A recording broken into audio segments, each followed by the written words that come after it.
കലാഭവമണി ചെത്തുകാരൻ ആയിട്ട് നടക്കുന്നതും സൈക്കിൾ ഓടിക്കുന്നതും ഈ തെങ്ങിൽ കയറുന്നതിന് വരെ അയാൾ ആ മെയ്വഴക്കം ഒരു ചെത്തുകാരൻ്റെ ആയിട്ട് ഇയാൾ ചെയ്തത് സൗണ്ടിലല്ല ചെയ്യുന്നത്, ബോഡി ലാംഗ്വേജിൽ. ആന അതാണ് ഈ കറുപ്പ് പാൻ്റ് ഇടുന്നത്, ബാക്കിൽ നിന്ന് ആന കാലി ചൊറിയുന്നു, പിന്നെ ഡിനോസർ, കൊരങ്ങൻ, നായ. ഇതൊരു തമിഴ് സിനിമയിൽ എന്നിട്ട് മണി ചെയ്തിട്ടുമുണ്ട്. ഓക്കെ, തെങ്ങുമകാരിലൊക്കെ അയാൾ ചെയ്തു. അത് നമ്മള് ഒരു പ്രത്യേക ഘട്ടത്തിൽ നമ്മൾ കുബേരൻ എന്നുള്ള സിനിമയിൽ സലീം കുമാറിനെയാണ് കാസ്റ്റ് ചെയ്തിരുന്നത്. സലീം കുമാറിന് ഊട്ടിയിൽ വന്നിട്ട് അവിടെ ഒരുപാട് പടങ്ങൾ ചെയ്യാം. ഊട്ടിയിൽ പിന്നെ ഹാഫ് ഡേ കട്ട് ചെയ്തിട്ട് അവിടെ എത്തിയിട്ട് ഷൂട്ട് ചെയ്യാൻ പറ്റില്ല. അതുകൊണ്ട് മാറി ചിന്തിക്കണം എന്ന് പറഞ്ഞപ്പം ഷൂട്ടിങ്ങിന്റെ ഒരു 1.5 ആഴ്ച മുമ്പാണ് ഞാൻ മണി ആ മണി ആ പടത്തിൽ ഇല്ല, കുബേരില്ല. ഇപ്പോഴും പഴയ ചാർട്ടില് സലീം കുമാർ തെയ്യുണ്ണല്ല മറ്റേ സതീർത്ഥി എന്നുള്ള കഥാപാത്രം ദിലീപേട്ടനൊക്കെ പറഞ്ഞു കേട്ടിട്ടുണ്ട്. അതായത് കുബേരൻ സിനിമയിൽ ഇവര് കള്ളു പിടിച്ച് ചീത്ത പറയുന്ന സീനൊക്കെ ഉണ്ടല്ലോ, അത് കലാഭവൻ മണി വന്ന് കൊഴിപ്പിച്ചതാണ് എന്നുള്ളതൊക്കെ. അത് കലാഭവൻ മണിക്ക് മാത്രമേ അങ്ങനെ പറ്റുള്ളൂ. ആ സിനിമയിലെ നായികയായിട്ട് ആദ്യം പരിഗണിച്ചിരുന്നത് മീര യാസ്മിൻ ആയിരുന്നോ? ഈ മനസ്സിനക്കരയിൽ ഞാൻ ലൊക്കേഷനിൽ ജയറാമിനെ കാണാൻ പോയപ്പോൾ സത്യയോട് ചോദിച്ചാൽ ആ കുട്ടി എങ്ങനെ എടുക്കും. ഈ കുട്ടി ബ്രില്യൻ്റ് ആണ്, ബാക്കി നിങ്ങളെ ക്യാരക്ടർ എനിക്ക് അറിയില്ല, അവൾ സമീപിച്ച് നോക്കുന്നു. പക്ഷെ അവരെ കിട്ടുമ്പോൾ തന്നെ നയൻതാര ഓൾറെഡി ഇന്നായി. വർണ്ണക്കാഴ്ചകൾ സിനിമയുണ്ടല്ലോ, അതില് പൂർണ്ണിമയല്ലാതെ മറ്റൊരു നായികയുണ്ടല്ലോ. ആ കുട്ടി ആകെ രണ്ട് സിനിമകളിൽ കണ്ടിട്ടുള്ളൂ. ഒന്ന് സാറിന്റെ സിനിമയിലും ഒന്ന് രസികൻ എന്ന് പറഞ്ഞ സിനിമയിലും സെക്കൻഡ് ഹീറോയിൻ ആയിട്ട് വന്നിട്ടുണ്ട്. ആ കുട്ടിയെ പിന്നെ കണ്ടിട്ടേ ഇല്ല. ആ കുട്ടി എങ്ങനെയാ അപ്പൊ കാസ്റ്റ് ചെയ്യുന്നത്? വാട്സാപ്പ് വഴി ഇംഗ്ലീഷ് പഠിക്കാൻ ഇംഗ്ലീഷ് കഫേ ഉള്ളപ്പോൾ ഇംഗ്ലീഷ് ഒരു വിഷയമേ അല്ല. English cafe presents you the perfect English. English cafe, we present you the perfect English. WhatsApp now 9633388575. Manju Warrier മാത്രമല്ല, നമ്മൾ കലാഭവൻ മണിനെ ഒരു നടനായിട്ട് ഈ പറഞ്ഞ പോലെ പരിചയപ്പെടുത്തുന്ന സിനിമയാണ് ഇത്. ഞാനിപ്പോൾ കഴിഞ്ഞ ദിവസം ആ സിനിമ കണ്ടപ്പോഴാണ് കലാഭവൻ മണി ചെത്തുകാരൻ ആയിട്ട് നടക്കുന്നതും സൈക്കിൾ ഓടിക്കുന്നതും ഈ തെങ്ങിൽ കയറുന്നതിൽ വരെ അയാൾ ആ മെയ്വഴക്കം ഒരു ചെത്തുകാരൻ്റെ ആയിട്ട്. അപ്പം ഈ തെങ്ങ് കയറുന്നതിലൊക്കെ നിങ്ങളുടെ സജഷൻ ഉണ്ടായിരുന്നു? അതായത് ഇങ്ങനെ ആയിരിക്കണം കയറണത്, ഇങ്ങനെ ആയിരിക്കണം നടക്കണത്. അയാൾ സൈക്കിൾ ചവിട്ടുമ്പോൾ കാലിൻ്റെ ഒരു സ്റ്റൈലുണ്ട്. അതൊക്കെ ഇത്രയും ഡീറ്റെയിൽ ആയിട്ട് തന്നെ അയാളെ കൊണ്ട് പറഞ്ഞില്ല. മണിയുടെ കോൺട്രിബ്യൂഷൻ ഒരുപാടുണ്ട് ഉണ്ട്. എനിക്കും എൻ്റെ കൂടപ്പുഴയുള്ള ഭാഗത്തൊക്കെ നമുക്ക് പരിചയമുള്ള രാമേഷേട്ടൻ എന്നൊക്കെ പറഞ്ഞാൽ ചിന്തകത്താരൻ എനിക്ക് അടുത്തറിയാം.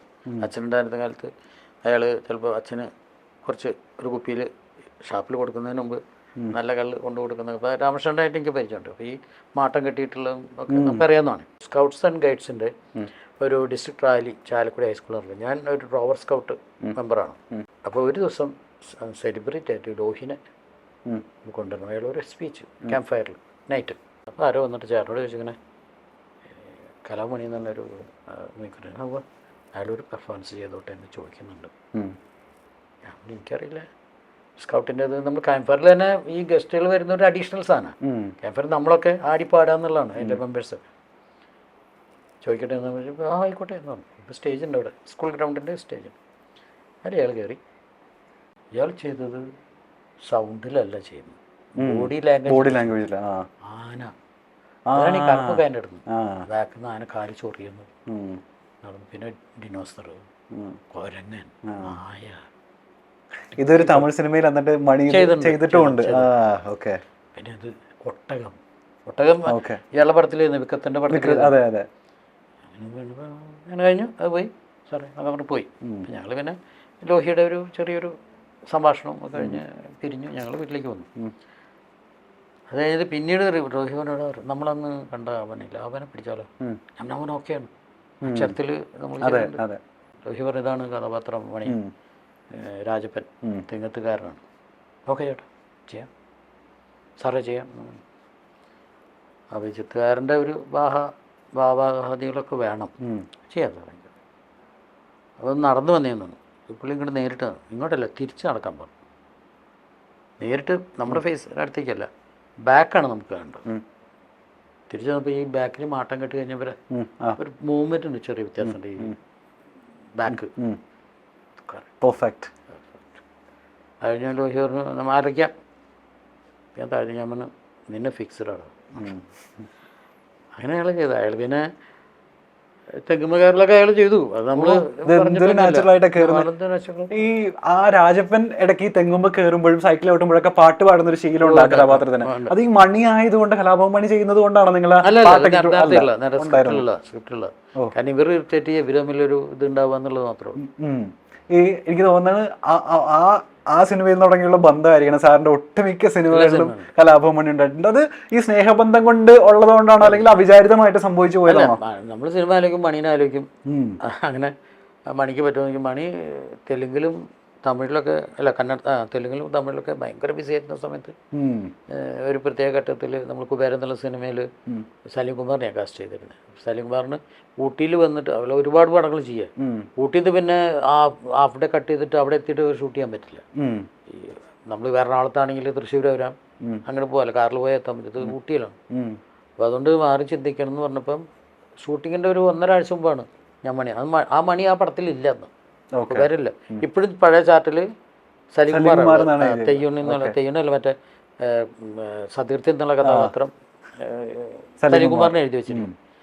അപ്പോൾ എന്നോട് ചെയ്യാൻ പറഞ്ഞ അങ്ങനെ ഒരു പ്രശ്നമുണ്ട്. ഞാൻ പറഞ്ഞു സലീം കുമാറിനെയാണ് വെച്ചിരുന്നത്, പക്ഷെ അതിങ്ങനെ ഒരു സാങ്കേതിക പ്രശ്നമുണ്ട്. എനിക്ക് സലീം കുമാറായിട്ട് ബന്ധം അറിയില്ല, നീയായിട്ട് ബന്ധമില്ല, അപ്പോൾ നിനക്ക് ചെയ്യാൻ പറ്റുമോ? സാർ എന്നാ വരണ്ടേ? ഞാൻ 1.5 ആഴ്ച കഴിഞ്ഞാൽ ഷൂട്ടിങ് തുടങ്ങും. പിന്നെ 5 ദിവസം കഴിഞ്ഞിട്ട് എന്നെ ഡേറ്റ് ഞാൻ ജീവനണി അവിടെ എത്തിയിരിക്കും. ഞങ്ങളുടെ തമിഴും തെലുങ്കും അതൊന്നും കുഴപ്പമില്ല സാറേ, ഞാൻ വരാം. അപ്പം വന്നു, തലേ ദിവസം എത്തി, എൻ്റെ റൂമിലൊന്ന് മുട്ടി, ഞാൻ എത്തിയിട്ടുണ്ട് സാറേ, കാലത്ത് ഷൂട്ടിങ്. അങ്ങനെ ഒരു ഡെഡിക്കേഷൻ എല്ലാ പടങ്ങളിലും അങ്ങനെ തന്നെയാണ്. അപ്പോൾ എൻ്റെ പടത്തിൽ വരാൻ പറ്റാതായിരുന്ന ചില സാഹചര്യങ്ങൾ ഉണ്ടായിട്ടുണ്ട്. അത് അയാൾ ഔട്ട് ഓഫ് സ്റ്റേറ്റ് ഒക്കെ ആയിരുന്നു. പക്ഷേ 2 സിനിമകളിലല്ലേ ബാക്കി എല്ലാ സിനിമകളിലും അല്ലേ? ഞാനപ്പോൾ ഇങ്ങനെ ദിലീപ് ഏട്ടനൊക്കെ പറഞ്ഞു കേട്ടിട്ടുണ്ട്. അതായത് കുബേരൻ സിനിമയിൽ ഇവര് കള്ളു പിടിച്ച് ചീത്ത പറയുന്ന സീനൊക്കെ ഉണ്ടല്ലോ, അത് കലാഭവൻ മണി വന്ന് കൊഴിപ്പിച്ചതാണ് എന്നുള്ളതൊക്കെ. അത് കലാഭവൻ മണിക്ക് മാത്രമേ അങ്ങനെ പറ്റുള്ളൂ. അതന്നെ. ഇതുപോലെ ഈ കലാഭവൻ മണിയെ പോലെ തന്നെ എനിക്ക് തോന്നുന്നു ആ സിനിമയിലെ നായികയായിട്ട് ആദ്യം പരിഗണിച്ചിരുന്നത് മീര ജാസ്മിൻ ആയിരുന്നോ?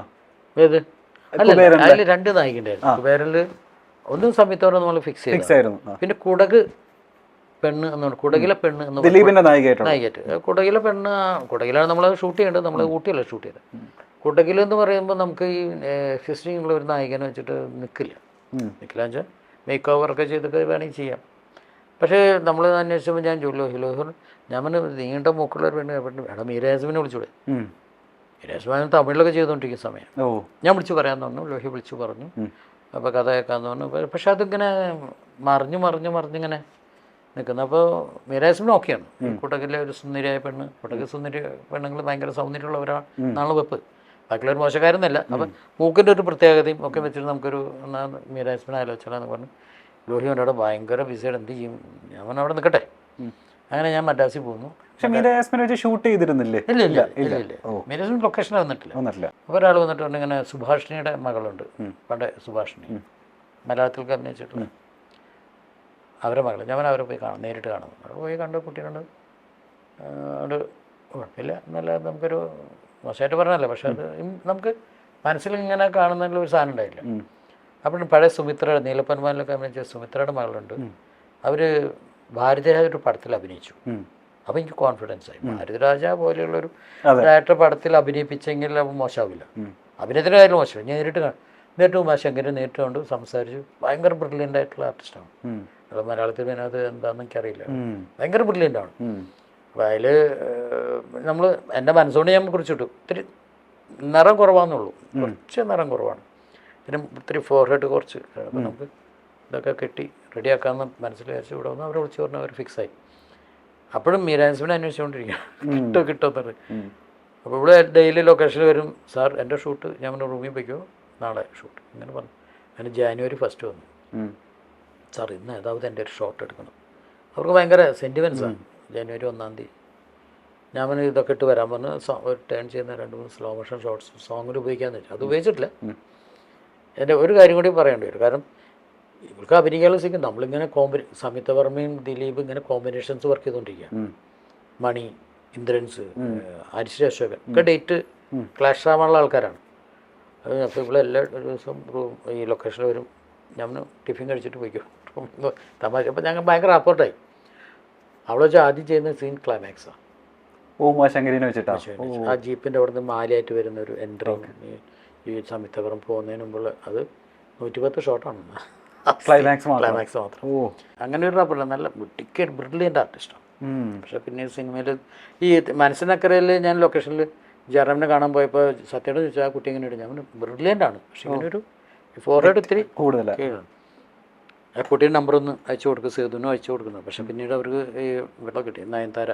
അപ്പൊ മനസ്സിനക്കരയിൽ ആദ്യം അപ്പൊ അല്ല ആലോചിച്ചില്ല, അവർ നായികയായിട്ടുണ്ട്, പലരും അന്വേഷിക്കുന്നു, നമ്മൾ അന്വേഷിക്കുന്ന പോലെ അന്വേഷിക്കുന്നു.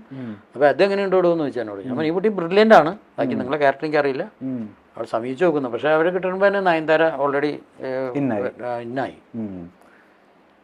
ബ്രില്യൻ്റ് ആർട്ടിസ്റ്റാണ്. ഈ കുബേരന്റെ കാര്യം പറയുമ്പോഴേ ഈ സംയുക്ത വർമ്മനെ ഏറ്റവും ഭംഗിയായിട്ടൊരു പാട്ട് സീനിൽ കണ്ടാക്കുന്നത് അതിലെ മണിമുകിലയാണ്. അയ്യോ, എല്ലാവരും യൂട്യൂബിൽ കമന്റ് ചെയ്തിട്ടുണ്ട് എന്തൊരു ഭംഗിയാണ് ആ പാട്ടിലെന്ന്. ഭയങ്കര പിക്ചറൈസേഷനും അങ്ങനെ തന്നെയാണ്. ഇത് സംയുക്ത വർമ്മയുടെ ലാസ്റ്റ് പടമായിരിക്കണം അല്ലേ? പിന്നെ ഒരു തമിഴിൽ ചെയ്തു, ഒരു പടം ചെയ്തു, തെങ്കാശി പടത്തിന്റെ മറ്റേ റീമേക്കിൽ മറ്റേ ചെയ്തു. ഓക്കെ. തമിഴ് പടത്തിലെ അല്ല മലയാള പടത്തിലെ ലാസ്റ്റ് ഫിലിം കുബേരാണ്. ഓക്കെ.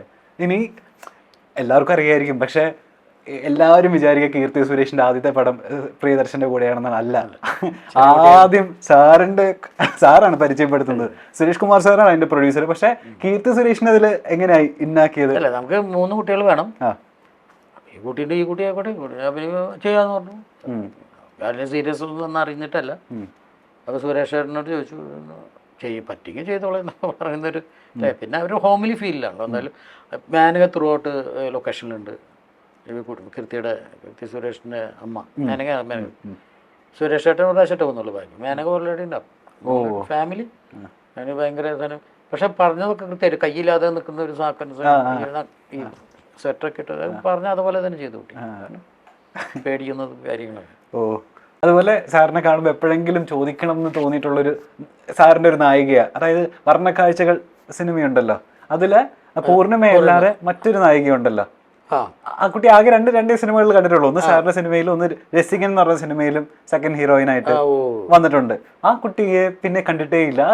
ആ കുട്ടി എങ്ങനെയാ അപ്പൊ കാസ്റ്റ് ചെയ്യുന്നത്? അതെന്ന് വെച്ചാൽ ഇതില് ഈ വർണ്ണക്കാഴ്ചകൾ എന്നുള്ള സിനിമയിൽ വന്നിട്ടുള്ളൊരു കാര്യം എന്ന് വെച്ചാൽ ഈ അതിൽ രസികയുണ്ട്.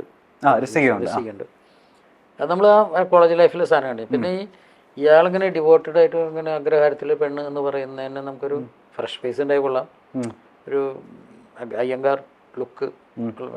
പിന്നെ അന്വേഷിച്ചപ്പോൾ അങ്ങനെ വളരെ ആക്സിഡന്റിൽ വന്നാണ് ഈ കുട്ടി ശിശുവ എന്നാണ്. ശിശുവ. ഓ, മലയാളിയാണോ? അല്ലല്ല, മലയാളിയല്ല. ഓക്കെ. കൂടി മറ്റേ ചെന്നൈ ബേസ്ഡാന്നോ, ചെന്നൈ കോയമ്പത്തൂർ എനിക്കറിയില്ല. ഫോട്ടോ കണ്ടു, ആളെ നേരിട്ട് കണ്ടു. നമ്മൾ പിന്നെ ഭയങ്കരമായിട്ടുള്ള ത്രൂ ഔട്ടുള്ള ഒരു വേഷമല്ല. ഇയാളെ മനസ്സിൽ അങ്ങോട്ട് പ്രതീക്ഷിച്ചിട്ട് ബാരിശമായിട്ട് ആത്മഹത്യ ചെയ്തു പോകുന്ന പെണ്ണ്. കുറച്ച് സീക്വൻസ് ഉള്ളൂ. പക്ഷെ ആ പാട്ടൊക്കെ ഇറങ്ങിയ സമയത്ത് ഈ കുട്ടിക്ക് ഭയങ്കര ഫാൻസായി. ഇന്ദ്രനീലം ചൂടി ആ പാട്ടും ഭയങ്കര സൂപ്പർ ഹിറ്റ് പാട്ടാണ്. അതെ, സൂപ്പർ ഹിറ്റ് ആയിരുന്നു. യൂസഫലിക്കാണ് ലിറിക്സ്. അതെ, മോൻസുധാര.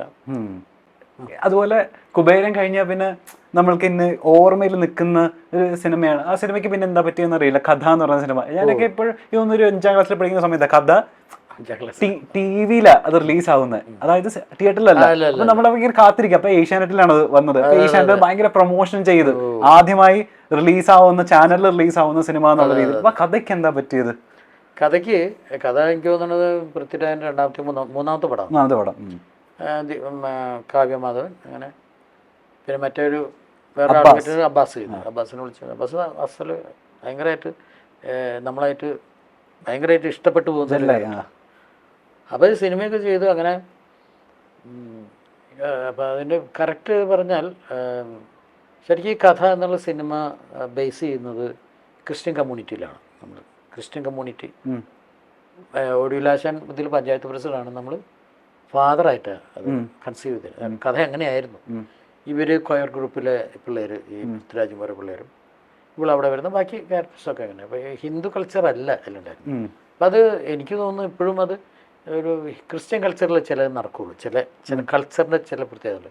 പക്ഷെ പിന്നീട് അത് ആലോചിച്ചപ്പോൾ എന്തോ അങ്ങനെ നമുക്കത് ഹിന്ദു കൾച്ചറിലേക്ക് മാറ്റാൻ തീരുമാനിച്ചപ്പോൾ തന്നെ അതിൻ്റെ ഒരു എന്താണ് ഒരു മജ പോയി. പക്ഷെ നമുക്ക് നന്നായിട്ട് ചെയ്തു. പൃഥ്വിരാജ് ഭയങ്കര സാറിന് അബ്ബാസും ഒക്കെ ആയിട്ട്. അപ്പോൾ ഇത് സിനിമയായി കഴിഞ്ഞപ്പം എനിക്കറിയില്ല എന്താ സംഭവം. ഞാൻ റിലീസിനെ പറ്റി ചോദിക്കുന്നു. റിലീസ് ഇത് ചെയ്യാനായിട്ട് കണ്ടു അവരുടെ സാങ്കേതിക പ്രശ്നങ്ങളും സുരേഷ് കുമാറിനുള്ള പ്രശ്നങ്ങളായിരുന്നു. അവരത് ഞാനറിയുന്നത് ഉത്രാടത്തിനാൾ തിരുവോണത്തിൻ്റെ തലേദിവസം ഉത്രാടത്തിനാൾ ഇത് ടി വിയിൽ ഏഷ്യാനെറ്റിൽ ടെലികാസ്റ്റ് വരുന്നുള്ള പ്രൊമോണ് കാണുന്നത്. ഓ സാറും എപ്പോഴാണ് അറിയുന്നത്? ഞാനെപ്പോഴാണ് അറിയുന്നത്. ഓക്കെ. അപ്പോൾ എന്നെ സിസ്റ്റർ വിളിച്ചിട്ടുണ്ടായിരുന്നു, നിൻ്റെ പടത്തിലെ പാട്ടിൻ്റെ ക്ലിപ്പിങ്സ് കാണിച്ചു, ഉത്രാടം നാളെന്നുള്ള അത് മാത്രമേ കാണിച്ചുള്ളൂ, സീക്വൻസസ് ഒന്നും കാണിച്ചില്ല. ഞാൻ അങ്ങനെ വരാൻ വഴിയില്ല, അന്വേഷിച്ചപ്പോൾ ഫോണിലൊന്നും ആരും കിട്ടിയില്ല, തിയേറ്ററിൽ വന്നില്ല. അതങ്ങനെ OTT അല്ല ഐ മീൻ ടി വിയിൽ മാത്രം വന്ന് തീർന്നു. എൻ്റെ റിലീസ് ചെയ്യാത്ത പടമാണോ അത്? റിലീസ് ചെയ്യാത്ത ഒരേ ഒരു പടം കഥ മാത്രമാണ്. പക്ഷെ ആ കഥയുടെ ഈ പറഞ്ഞ പോലെ പാട്ട് സൂപ്പർ ഹിറ്റ്. സാറിന്റെ എല്ലാ പടത്തിലെയും പാട്ടൊരു രക്ഷയുണ്ടാവില്ല.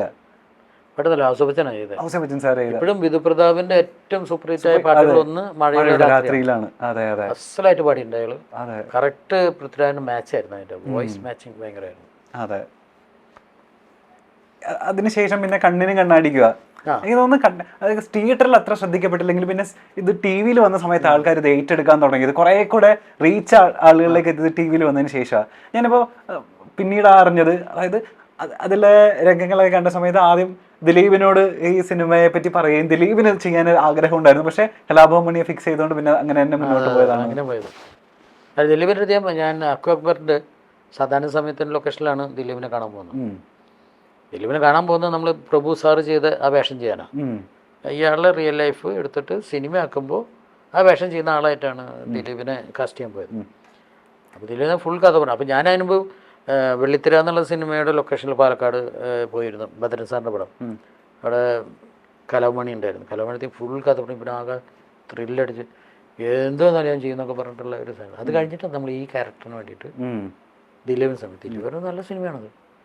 ഞാനത് ക്യാരക്ടർ ഞാൻ പറഞ്ഞു, നിങ്ങൾ സിനിമാറ്റിക് വേർഷൻ വരുമ്പോൾ ഒരു സോങ്ങും ഒരു ഫൈറ്റ് ക്ലൈമാക്സിലേക്കുള്ളൊരു സാധനം.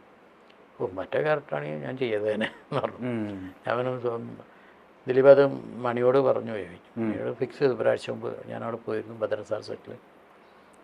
അല്ല മണി ചെയ്യട്ടെ, മണി ഞാൻ വെറുതെ പറഞ്ഞു, അതൊരു നല്ലൊരു ക്യാരക്ടറാണ്.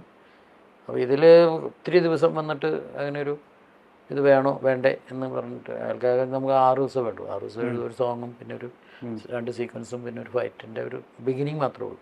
ക്ലൈമാക്സ് ഫൈറ്റ് അതല്ല, ഒറിജിനൽ ലൈഫിലെ ക്യാരക്ടറാണ് ക്ലൈമാക്സ് ഫൈറ്റ്. പിന്നെ 7 ദിവസമായിട്ട് വന്നിട്ട് സോ നമുക്ക് ത്രൂഔട്ടുള്ളൊരു വേഷം ചെയ്യുന്ന ഒരു സിനിമ നമുക്ക് ചെയ്യാം. അതിൻ്റെ ഒരു ഗസ്റ്റ് വേഷം ചെയ്യേണ്ടത് എനിക്കും തോന്നി. അത് വേറെ ആരും വെച്ചപ്പോൾ തമിഴ് മലയാളത്തിൽ ആരോ വെച്ചും ചെയ്യാം. ഞാൻ പറഞ്ഞു മീശമാധവനിൽ ഈ നടൻ വരുന്നതെന്ന് വിളിച്ച് പറഞ്ഞ് കുട്ടി പാടത്തുകൂടെ പോകുമ്പോൾ മീശമാധവനിൽ ഇയാളുടെ ഷോട്ട്, മറ്റേ ഷോട്ട്, ഇങ്ങനെ ഷോർട്ട്സ് കട്ട് ചെയ്തിട്ട് ഇയാൾ കാറിൽ വന്നിറങ്ങുന്നത് അതൊക്കെ ഇമ്പ്രസീവായിട്ട് തോന്നി. അപ്പോൾ നമുക്കൊരു ഫുൾ പടം ചെയ്യാം.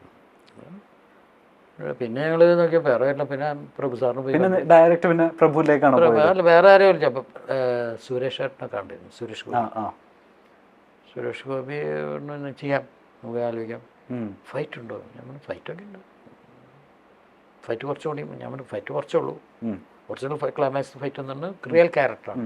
നമുക്കത് കുറച്ചുകൂടി എക്സ്റ്റെൻഡ് ചെയ്താൽ കുറച്ചുകൂടി ഫൈറ്റ് നന്നാവട്ടെ. പിന്നെ എന്തൊക്കെയോ പുള്ളിക്ക് വേറെ ഏതോ പടങ്ങൾ വേറെ എന്തോ അങ്ങനെ എന്തോ അങ്ങനെ എനിക്കറിയില്ല, എന്തോ അങ്ങനെ മാറി മാറിപ്പോയി. അവസാനം നമ്മൾ പറഞ്ഞു ഇപ്പോൾ ആരോ നോക്കും, കാരണം മറ്റുള്ളവരൊന്നും ചെയ്യില്ലല്ലോ. അപ്പോൾ നേരെ തമിഴിലേക്ക് വന്നു. തമിഴിലാരും നോക്കിയപ്പോൾ പ്രഭു സാറിന് ഈ കൺട്രോളർ എയർ കണ്ടന്റ് പരിചയമുണ്ട്. രാജസാൻ സാറിൻ്റെ പടത്തിൽ പ്രഭു സാർ അഭിനയിച്ചിട്ടുണ്ട്. മറ്റേ ജയറാമും പ്രഭു മലയാളി മാമനും അതില്ല. അപ്പം അങ്ങനെ കണക്ഷൻ ആയിരുന്നു. നമുക്ക് അത് ചോദിച്ചു. ഞാൻ പറഞ്ഞു പ്രഭു സാറിന് കാണാം, ചെയ്യുമോ എന്നറിയില്ല. പോയി അന്ന് തന്നെ ഒരു ഉച്ചയായപ്പോഴാണ് ഫിക്സായി. സംസാരിച്ചു. അങ്ങനെ സംഭവിച്ചതാണ് ഈ കണ്ണിന് കണ്ണാടി. അതിലും ഈ പറഞ്ഞ പോലെ പാട്ടുകൾ നല്ല പാട്ടുകളാണ്. എം ജയചന്ദ്രൻ സാറിൻ്റെ അതിലെ ഈ തല മുണ്ടനം ചെയ്യുന്ന സീനൊക്കെ ഈ പറഞ്ഞ പോലെ ഭയങ്കര ഹാർട്ട് ടച്ചിങ് ആയിരുന്നു, ഇമോഷണൽ ആയിരുന്നു. അമ്മയുടെയും ആത്മഹത്യയും ചെയ്യുന്നു. അതെ അതെ അതെ അതെ, ഗംഭീര സിനിമയായിരുന്നു. പക്ഷെ അത് ഈ പറഞ്ഞ തിയേറ്ററിൽ എത്ര വലിയ ഇതിപ്പോ അവസാനം ചെയ്തത് വെൽക്കം ടു സെൻട്രൽ ജയിലാണ്. സുന്ദർദാസൻ എന്ന് പറയുന്ന ഒരു സംവിധായകൻ, എനിക്കറിയാം ഒരുപാട് പേര് ഓപ്പൺ ഡേറ്റ് ഇങ്ങനെ തുറന്നിട്ടിരിക്കുകയാണ്. പക്ഷെ ഒരു സുന്ദർദാസ് ചിത്രം ഇനി എപ്പോഴാണ് നമുക്ക് പ്രതീക്ഷിക്കാൻ പറ്റുക? പിന്നെ ആലോചിക്കും, ഞാൻ ദിലീപിന് വേണ്ടി തന്നെ പല കഥകളും ആലോചിക്കുകയും ബെന്നിയായിട്ട് അങ്ങനെ ഡിസ്കസ് ചെയ്തിട്ടില്ല. എന്നപ്പോഴേക്കും ഈ കുറച്ച് ഒരു 5-8 ഒരു കുറച്ച് കാലം കഴിഞ്ഞപ്പോഴാണ് കേസുമായി ബന്ധപ്പെട്ടിട്ടുള്ള ഇഷ്യൂസൊക്കെ വരുന്നത്. പിന്നെ അതാണ് ബ്ലോക്കായിപ്പോയി. ഞാൻ 2 കഥ ആലോചിച്ചായിരുന്നു. അതെപ്പോഴും അയാൾ ചെയ്യുന്ന സിനിമയാണ്, അയാൾക്ക് മാത്രം ചെയ്യാൻ പറ്റുന്ന സിനിമയാണ്, വേറെ ആർട്ടിസ്റ്റുകൾ ഇല്ലാഞ്ഞിട്ടല്ല. ആ ക്യാരക്ടറൈസേഷൻ, ചില പ്രസൻറ്റേഷൻ ഒരു പ്രത്യേകതയുണ്ട്, അതിൻ്റെ ഒരു രസമാണ്. ഇമ്പ്രവൈസേഷനിൽ ഡൗൺ ടു എർത്ത് ആയിട്ടുള്ള ക്യാരക്ടറാണ്. അപ്പോൾ അത് ഞാൻ പിന്നീട് ഇവിടുന്ന് പുറത്ത് വന്നതിന് ശേഷം എന്തെങ്കിലും ഇവനെ കാണുകയും ഒക്കെ ചെയ്യാൻ അയാളെ പറ്റി പോയി കാണുകയൊക്കെ ചെയ്തു. അതങ്ങനെ ബ്ലോക്കായി. പിന്നെ ഞാൻ നേരത്തെ പറഞ്ഞു അതൊരു 6-7 കൊല്ലേ ഈ ലാലേട്ടൻ്റെ വെച്ചിട്ടുള്ളൊരു പ്രോജക്റ്റ്. അത് എനിക്ക് തോന്നുന്നു ലാലേട്ടൻ നമുക്ക് ചെയ്യണം, രണ്ടുപേരും ചെയ്താലും ഈക്വലി ഡിഫറെൻ്റ് ആയിരിക്കും. അതൊരു തിയേറ്റർ ആർട്ടിസ്റ്റിൻ്റെ ഇതല്ല, നാടക സമിതിയല്ല, പൃഥ്വിരാജ് തിയേറ്റർ എന്നൊക്കെ പറയുന്ന കൽക്കട്ടയിലുള്ള അവിടെയുള്ളൊരു ബ്രില്യൻ്റ് ആക്ടറുടെ ഒരു ലൈഫാണ്. ഓക്കെ. പിന്നൊന്ന് നമ്മൾ ചെറിയെന്ന് വെച്ചാൽ ഇപ്പോഴത്തെ സമീപകാലത്ത് വന്നിട്ടുള്ള കണ്ടംപററി ഇതിലുള്ള ഭയങ്കര ഫേമസ് ആയിട്ടുള്ള കുറച്ച് താഴെ നിൽക്കുന്ന ആർട്ടിസ്റ്റ് ആൾക്കാരെ വെച്ചുള്ള പടം, അതിപ്പോൾ അതിൻ്റെ പ്രോജക്റ്റ് നീങ്ങുന്നുണ്ട്. അതിലിപ്പോൾ അടുത്ത പോലെ ആദ്യം ഈ മാസം അല്ല, ഈ പോലെ അവസാനം അടുത്ത പോലെ ആദ്യം നടന്നേക്കാം. ഓക്കെ. പിന്നെ ഒരെണ്ണം സ്ക്രിപ്റ്റ് റെഡി ആയിട്ടില്ല, മറ്റേ രണ്ട് ഏതാണ്ട് ഓൾമോസ്റ്റ് വള്ളേനൊക്കെ ആയിട്ട് ഏതാണ്ടായിട്ട്. ഓക്കെ. രണ്ടും പുതിയ പിള്ളേരാണ് ചെയ്യുന്നത്. ഓക്കെ. അതാണ് മനസ്സിലുള്ള. ഉടനെ തന്നെ അങ്ങനെ ഒരു സിനിമ സംഭവിക്കട്ടെ. ഒരു സുന്ദർദാസിൻ്റെ ഈ പറഞ്ഞ പോലെ എല്ലാ കൊമേഴ്ഷ്യൽ ഹിറ്റ്സ് പോലെ അത് വലിയൊരു ഹിറ്റായി മാറട്ടെ. Thank you so much for the quality time. It was A soulful conversation sir. Thank you so much. Thank you.